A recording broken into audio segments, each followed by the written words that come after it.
வணக்கம், நான் உங்கள் Aathira. Welcome to Aathira audio books. ராதையை கண்டு கொண்ட கண்ணன் சீசன் 3 சாப்டர் 13 என்ன நடந்ததுன்னு பார்க்கலாமா? சர்வேஷ் மேல் ராதிஷாவிற்கு கடும் கோபம் பல ஆண்டுகளாக இருந்தது. தாய் மாமனின் மகன் என்ற முறையில் சிறு வயதிலிருந்தே ராதிஷா மற்றும் ரியான் அவனுடன் நல்ல உறவில்தான் இருந்தனர். ராதிஷாவின் தந்தை கிருஷ்ணனின் பிஸ்னஸில் கதிரவனும் உடனிருந்தான். வளர வளர அடுத்த தலைமுறைக்கு வாய்ப்பளிக்க முடிவு செய்தனர். கிருஷ்ணனின் குடும்பத்தாரும் ராதாவின் குடும்பத்தாரும் ஒரே பங்களாவில்தான் கடந்த 5 வருடங்களாக வசிக்கின்றனர். ராதிஷாவால் எதையும் மறக்க முடியவில்லை.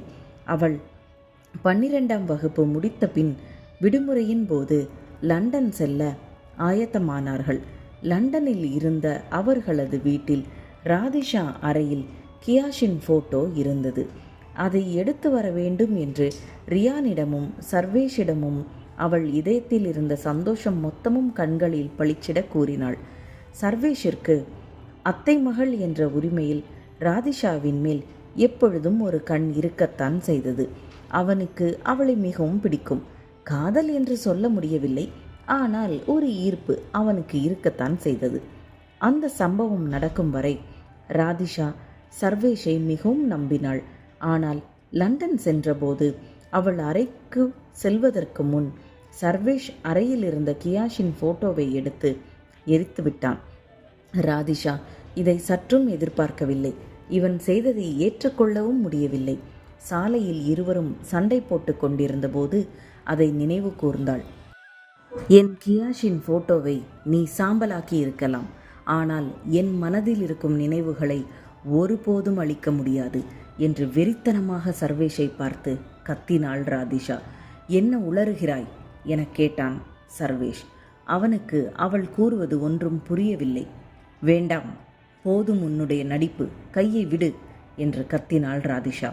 அவனை பார்க்க பார்க்க அவள் உடல் பற்றி எரிந்தது. அவன் முகத்தை பார்க்க அவளுக்கு சுத்தமாக பிடிக்கவில்லை. நான் உன்னை வீட்டிற்கு கூட்டி போகத்தான் வந்திருக்கிறேன் என்றான் சர்வேஷ். அவனது முடிவில் உறுதியாக இருந்தான். சீ, கையை விடு, வந்த எனக்கு போக தெரியாதா என்று கையை திருப்பி அவனிடமிருந்து விடுவிக்க முயன்றாள் ராதிஷா. ஆனால் சர்வேஷ் மிகவும் லாவாக அவளது கையை எடுக்க முடியாதபடி இறுக்கி பற்றி இருந்தான். அவளது வலது கை வலிக்க ஆரம்பித்தது. ஆனாலும் அவனிடம் அவள் எதையும் காட்டிக்கொள்ளவில்லை. அவன் முன் அவள் தோற்று போக விரும்பவில்லை. இவர்கள் இருவரும் மும்முரமாக சண்டை போட்டு கொண்டிருந்த போது 10 காவலர்கள் திடீரென துப்பாக்கிகளுடன் ஓடி வந்து இவர்களை சுற்றி வளைத்தனர். இருவரும் சற்று தடுமாறினார்கள். அதே நேரம் ஒரு வெள்ளை நிற கார் அவர்கள் அருகில் வந்து நின்றது. ஈஸ்வரன் முன் சீட்டில் இருந்து இறங்கி வேகமாக அவள் அருகில் வந்தான். அவன் சர்வேஷை நிமிர்ந்து கூட பார்க்கவில்லை. சிஎம் உனக்காக தேங்க்ஸ் சொல்லணும்னு சொன்னார், வா ராதிஷா என்று அழைத்தான் ஈஸ்வரன். சர்வேஷிடமிருந்து காப்பாற்றத்தான் ஈஸ்வரன் அப்படி சொல்கிறான் என்று நினைத்த ராதிஷா, இதோ வருகிறேன் அண்ணா என்று அவனுடன் நகர்ந்தாள். வெளி மாநிலத்தில் சுற்றி கொண்டிருக்கும் போது சர்வேஷால் அதற்கு மேல் எதுவும் சொல்ல முடியவில்லை. அமைதியாக ராதிஷா செல்வதை பார்த்து கொண்டு இருப்பதை தவிர அவனுக்கு எதுவும் செய்ய முடியவில்லை. சர்வேஷிடம் இருந்து தப்பி செல்வதில் மும்முரமாக இருந்த ராதிஷா கவின் இருப்பதை பார்க்காமல் காரில் ஏறி அமர்ந்தாள். ஏறி அமர்ந்த பின்தான் அவள் அருகில் நேர்த்தியாக சிலை போல் அமர்ந்திருந்த கவின் யாதவ் வர்மாவை பார்த்தாள். கீழே இறங்கிவிடலாமா என்று யோசித்தபடி வெளியே பார்த்தவளுக்கு சர்வேஷின் முகம் கண்ணில் பட்டது. ஓ மை காட், வேறு வழி இல்லை, எப்படியாவது சர்வேஷிடமிருந்து இப்போதைக்கு தப்பித்தால் போதும் என்று நினைத்தாள் ராதிஷா. கருப்பு நிற கோட் சூட் அணிந்து ஹேண்ட்ஸமாக இருந்தான் கவின். அவனது கண்களில் பல உண்மைகள் மறைந்து கிடப்பது போன்று உணர்வு ஏற்பட்டது ராதிஷாவிற்கு. என்ன உண்மைகள் அந்த கண்களுக்குள் மறைந்திருக்கிறது என்று புரியவில்லை.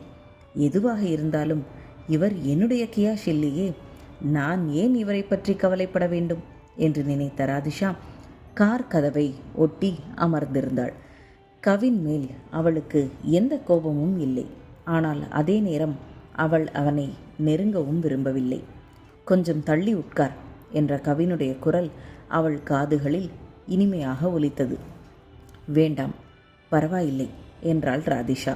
அவன்தான் கியாஷ் இல்லையே, அவன் பேச்சை ராதிஷா ஏன் கேட்க வேண்டும்? இங்கே வா என்றான் கவின் சற்று அழுத்தமாக. அவனுடைய குரல் உயர்ந்திருந்தது. அதற்கு மேல் ராதிஷாவால் மறுக்க முடியவில்லை. சற்று நகர்ந்து அமர்ந்தாள். கவினுடைய பேச்சை கேட்க ராதிஷா விரும்பவில்லை. அதே நேரம் அவன் அருகில் இருக்க அவளது மனம் விரும்பியது. அவளுக்கே புரியவில்லை. இது ஏதோ புதுவித உணர்வாக தோன்றியது ராதிஷாவிற்கு. இந்த லவ் ஸ்டோரியில் அடுத்து என்ன நடந்ததுன்னு நெக்ஸ்ட் எபிசோடில் பார்க்கலாம். பாய் வியர்ஸ்.